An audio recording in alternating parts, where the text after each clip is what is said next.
ಹನುಮಂತನ voting result ಅನ್ನ ನೋಡ್ತಾ ಇರ್ಬೋದು. ತುಂಬಾನೇ ವೋಟ್ಸ್ಗಳು ಹನುಮಂತನಿಗೆ ಸಿಕ್ಕಿದ್ದು. ಒಂದು ವೋಟಿಂಗ್ ಪೋಲ್ಸ್ಗಳು ಕೂಡ ಮುಕ್ತಾಯವಾಗಿದೆ. ಇವತ್ತು ಶನಿವಾರ ಅಲ್ವಾ, ಇವತ್ತು ಕಿಚ್ಚನ ಪಂಚಾಯಿತಿಯ ಮೇಲೆ ನಾಳೆ super Sunday with Kichcha Sudeep ಕಾರ್ಯಕ್ರಮ ಇರುತ್ತೆ. ಹನುಮಂತನಿಗೆ 80% ವೋಟ್ಸ್ಗಳು ಬಂದಿದ್ದು, ಹನುಮಂತ ಕೂಡ ಸೇವ್ ಆಗಿ 12ನೇ ವಾರಕ್ಕೆ ಕಾಲಿಟ್ಟಿದ್ದಾರೆ. ಹನುಮಂತನಿಗೆ ತುಂಬಾ ಜನ ಕೂಡ ವೋಟ್ಸ್ ಮಾಡಿದ್ದಾರೆ. ಈ ವಾರ ಹನುಮಂತ ಕೂಡ ನಾಮಿನೇಟ್ ಆಗಿದ್ರು. ಸೊ 7 ಜನರ ಪೈಕಿ ಹನುಮಂತ ಕೂಡ ಒಬ್ಬರಾಗಿದ್ರು. ಸೊ ಹನುಮಂತ ಸೇಫ್ ಆಗಿದ್ದಾರೆ. ನಂತರದಲ್ಲಿ ರಜತ್ ಅವರು, ತ್ರಿವಿಕ್ರಮ್ ಅವರು ಕೂಡ ಸೇಫ್ ಆಗಿದ್ದಾರೆ. ಹನುಮಂತ ಮೇನ್ ಸೇಫ್ ಆಗಬೇಕಾಗಿತ್ತು. ವೀಕ್ಷಕರೆಲ್ಲರೂ ಕೂಡ ಅದನ್ನೇ ಬಯಸ್ತಾ ಇದ್ರು. ತುಂಬಾನೇ ವೋಟ್ಸ್ಗಳನ್ನು ಕೂಡ ಮಾಡಿದ್ರು.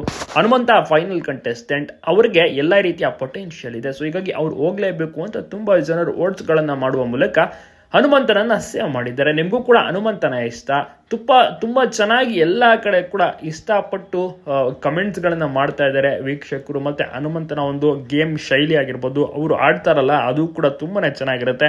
ಇಮಿಡಿಯೇಟ್ ಒಂದು ಲಿರಿಕ್ಸ್ ಏನು ಬರದೇ ಸುಮ್ಮನೆ ಅವರು ಬಾಯಿಗೆ ಬಂದಂಗೆ ಆಡ್ತಾರೆ. ಅದು ಎಲ್ರಿಗೂ ಕೂಡ ಇಷ್ಟವಾಗುತ್ತೆ. ಅಷ್ಟು ಮನಸ್ಸಿಗೆ ಹತ್ತಿರವಾಗುವಂತ ಅವರ ಒಂದು ಕಂಠ ಆಗಿರ್ಬೋದು, ಮಾತುಗಳು ಮತ್ತೆ ಗೇಮ್ ಆಗಿರ್ಬೋದು. ಸೊ ಕ್ಯಾಪ್ಟನ್ ಆಗ್ಬೇಕು ಅಂತ ತುಂಬಾ ಆಸೆ ಪಟ್ಟಿದ್ರು. ಒನ್ ಟೈಮ್ ಆದ್ರು, ಈ ಬಾರಿಯೂ ಕೂಡ ಅವಕಾಶ ಇತ್ತು, ಗೋಲ್ಡ್ ಸುರೇಶ್ ಆದ್ರು.